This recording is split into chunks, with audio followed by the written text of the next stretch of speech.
அன்பானவர்களே வணக்கங்க. இது விபிஎம்ஸ் கிச்சனில் நல்லதை விரும்ப முருகானந்தன் ஜெய்பினி சேனலுக்காக நீங்கள் பார்த்துட்ருக்கிறது சமைக்கவே தேவையில்லாத ஒரு அற்புதமான என்ன சொல்கிறது, ஒரு பச்சடி மாதிரி இருக்கும் அது. நீங்கள் விளாம்பழம் உங்களுக்கு வேணும். விளாம்பழத்தை மட்டும் கொஞ்சம் பழுத்த விளாம்பழத்தை பிடிச்சிக்குங்க. அது நல்லா கரைச்சிக்குங்க, கொட்டையெல்லாம் எடுத்துருங்க. அது கூட தக்காளி ஒரு 2 தக்காளியை நல்லா புழிஞ்சு விட்டுருங்க. அதில் தயிர் இருக்கு இல்லையா, கெட்டி தயிர் சேர்த்து நல்லா கலக்கிக்கங்க. அப்புறம் அதில் நீங்கள் சேர்த்த வேண்டியது பார்த்தீங்க அப்படின்னா இஞ்சி நல்லா தட்டி போடுங்க. இஞ்சி கொஞ்சம் சேர்த்தே தட்டி போடுங்க.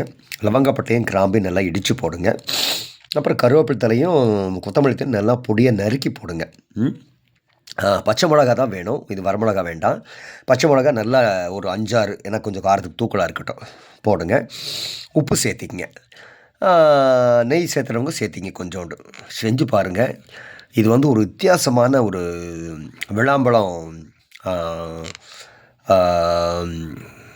இதுக்கு விளாம்பழம், தக்காளி, தயிர், ஒரு 1/4 மூடி, ஒரு அரை பழம் இது சேர்த்திக்கங்க, எலுமிச்சம்பழம். ரொம்ப டேஸ்ட்டாக இருக்கும். செஞ்சு சாப்பிட்டு பாருங்கள்.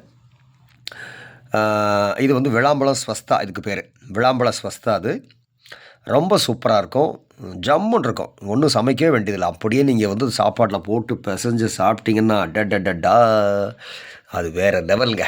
சாப்பிட்டு பார்த்து சொல்லுங்கள். தேங்க்யூ.